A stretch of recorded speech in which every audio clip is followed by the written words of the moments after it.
सिर्फ क्रिकेट ही नहीं, hockey, kabaddi, football, सभी मैदानों से सारा एक्शन सिर्फ स्पोर्ट्स तक पर। अभी डाउनलोड कीजिए स्पोर्ट्स तक ऐप।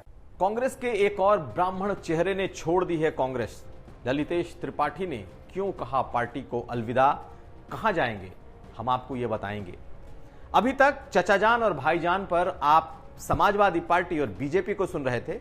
सुनिए क्या कहा है खुद असदुद्दीन ओवैसी ने और किसे लिया है अपने निशाने पर, और साथ साथ कहां मुख्यमंत्री योगी आदित्यनाथ के कार्यक्रम के बाद समाजवादी पार्टी के कार्यकर्ताओं ने गंगा जल छिड़का है।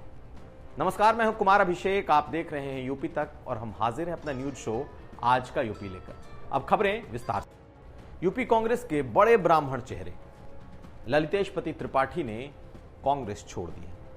ललितेश पति त्रिपाठी का परिचय जान लीजिए। कमलापति त्रिपाठी, जो कि नेहरू गांधी के जमाने से ही कांग्रेस के सबसे बड़े कद्दावर नेताओं में से एक रहे थे, उनके ये परपोते हैं और वर्तमान में गांधी परिवार के काफी नजदीकी माने जाते थे। मिर्जापुर से चुनाव लड़ चुके हैं, पार्टी के उपाध्यक्ष हैं, लेकिन आज उन्होंने पार्टी छोड़ने का ऐलान कर दिया। हालांकि पिछले कुछ दिनों से लगातार इस बात की चर्चा थी कि ललितेश पति त्रिपाठी कांग्रेस छोड़ देंगे। क्यों छोड़ेंगे और कहां जाएंगे, अब यह बड़ा सवाल है। पहले सुनिए, वाराणसी में आज प्रेस कॉन्फ्रेंस करके उन्होंने कांग्रेस छोड़ने की जो बात कही है वो क्या है। सारे कार्यकर्ता अपने घर परिवार, अपने व्यक्तिगत स्वार्थ न देखते हुए अपने आप को पार्टी के लिए समर्पित करते गए,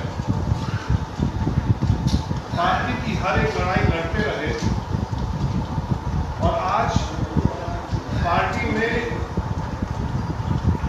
उनको जब नजरअंदाज किया जा रहा है तो ये मुझे महसूस हुआ कि मुझे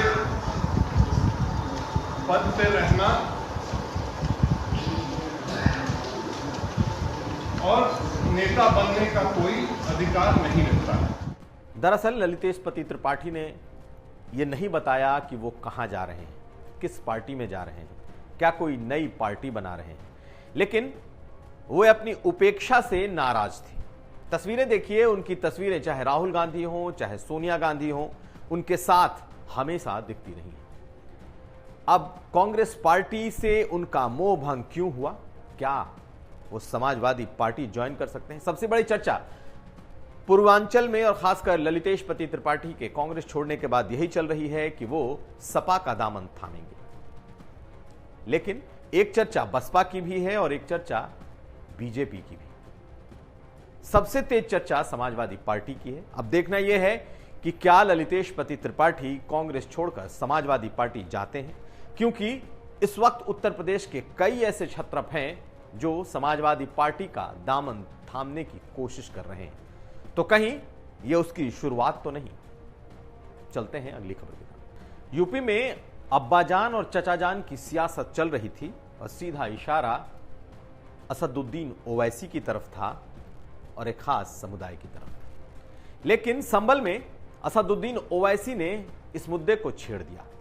न सिर्फ उस मुद्दे को छेड़ा बल्कि अखिलेश यादव को इस मुद्दे पर घेरने की कोशिश की। चचाजान के मुद्दे पर ओवैसी ने अखिलेश यादव की तरफ साफ साफ कहा कि चचाजान कहने से पहले अपने पिता से तो पूछ लेते कि चचाजान किसे कहना है, क्यों कहना है। ओवैसी ने यह तंज अखिलेश यादव पर कसा है और साथ साथ मुस्लिम वोट की सियासत में उन्हें भी घसीट लिया है। चचाजान वाले मसले पर ओवैसी भड़कते ही दिखाई दिए। उन्होंने अखिलेश यादव से कहा कि पहले उन्हें अपने पिता से पूछ कर आना चाहिए कि चचाजान किसे कहा जाए। हां, वो गरीबों के अब्बा जान हैं। ऐसे लोग जो गरीबों पर जुल्म करते हैं, अगर वो समझते हैं कि वो अब्बा जान हैं तो वो अब्बा जान है। यानी कि पहली बार असदुद्दीन ओवैसी ने चचा जान और अब्बा जान को लेकर अखिलेश यादव को घेरने की कोशिश की है, जबकि इन दोनों शब्दों का इस्तेमाल बीजेपी समाजवादी पार्टी को घेरने के लिए कर रही थी। लेकिन यह सभा संभल में थी और संभल में मुसलमानों की तादाद, अल्पसंख्यकों की तादाद सबसे ज्यादा है। ऐसे में असदुद्दीन ओवैसी की नजर महाराष्ट्र के औरंगाबाद की तरफ, पश्चिमी उत्तर प्रदेश के कुछ जिलों में है तो उसमें यह संभल भी है। सीधा निशाना अखिलेश यादव पर, भले ही वो शब्द अब्बा जान या चचा जान ही क्यों ना हो। चलते हैं अगली खबर की तरफ। और अब इसी संभल का एक और मामला सुन लीजिए। समाजवादी पार्टी के यूथ विंग के कार्यकर्ताओं ने मुख्यमंत्री योगी आदित्यनाथ के कार्यक्रम के बाद उन जगहों को गंगा जल से छिड़क कर पवित्र करने की कथित कोशिश की है। सियासी तौर पर इसे एक चुनावी या सियासी स्टंट कहा जाता है। जब कोई एक राजनीतिक नेता वहां से चला जाता है तो दूसरे लोग, विरोधी, उस जगह को पवित्र करने की कोशिश करते हैं। यह सिर्फ और सिर्फ सियासी हथकंडा होता है। इस बार मुख्यमंत्री योगी आदित्यनाथ जब 21 सितंबर को संभल गए थे तो उन्होंने कैला देवी मंदिर के प्रांगण से बहुत सारे कार्यक्रमों और का शिलान्यास किया था और तकरीबन 200 करोड़ से ज्यादा की परियोजनाएं थी।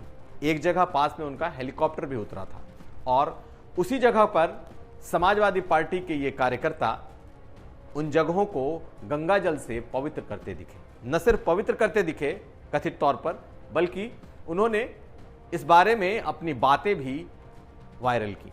पहले ये तस्वीरें, वीडियो देखिए और उनकी बातें सुनिए, उसके बाद बताएंगे क्या हुआ। उसी से पहले ले लिया था कि मुख्यमंत्री योगी ढोंगी अगर जिस जमीन पे आ रहे हैं हम गंगा जल ले जाकर के वहाँ पवित्र करेंगे। हम गंगा जल आज लेके आए थे और गंगा जल से आज हमने जो है जहाँ जहाँ ये ढोंगी के चरण पड़े, जहाँ इन्होंने कदम रखे, आज हमने जो है इस गंगा जल से सबको पवित्र किया है, गंगा जल से शुद्ध किया है, क्योंकि अशुद्ध करके चले गए थे, झूठे वादे करते हैं। जैसे ही प्रशासन को यह पता चला कि मुख्यमंत्री योगी आदित्यनाथ का हेलीकॉप्टर जहां उतरा था, कार्यक्रम जहां हुआ था, वहां सपा के कार्यकर्ताओं ने गंगा जल छिड़का है, इसके बाद एक मामला दर्ज हुआ। गंभीर धाराओं में 10 कार्यकर्ताओं के खिलाफ मामले दर्ज किए गए और उसके बाद उन पर अब कार्रवाई तेज हो रही है।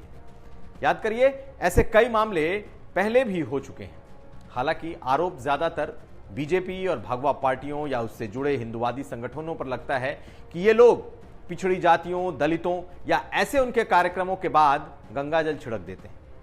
समाजवादी पार्टी की ये प्रथा नहीं रही है, ना ही समाजवादी पार्टी इस तरह के कार्यक्रमों को करती रही है, लेकिन पहली बार सपा के कार्यकर्ताओं ने ऐसा किया है। हालांकि इसे सियासी हथकंडे के तौर पे ही देखा जाना चाहिए। चलते हैं अगली खबर की तरफ। और अब मुख्तार अंसारी की एक और मांग सुन लीजिए।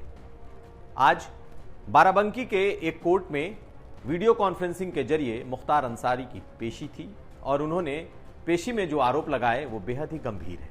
उन्होंने कहा कि वो जेल में बंद हैं, लेकिन जेल में बंद रहते हुए उन्हें उच्चतम कोटि की सुरक्षा चाहिए और उन्होंने सरकार पर गंभीर आरोप लगाए कि वो जेल के भीतर हैं और कहीं ना कहीं उन्हें मारने की साजिश हो सकती है, उनके खाने में जहर मिलाया जा सकता है। इसलिए उन्होंने ये गुहार आज पेशी के दौरान वर्चुअल तरीके से जब हो रही थी तभी कोर्ट को कहा। इस बात को मुख्तार अंसारी के वकील ने बाकायदा मीडिया को बताया है। अब देखना यह है कि सरकार सुरक्षा के लिए और क्या उपाय करती है। तो यह था आज का यूपी। हम फिर हाजिर होंगे, लेकिन जाने के पहले बता दें कि आप हमारे वेबसाइट www.uptak.in लॉगिन करना ना भूलें, क्योंकि खबरों को देखने के साथ साथ खबरों को पढ़ने के लिए भी आप यहां आ सकते हैं। नमस्कार।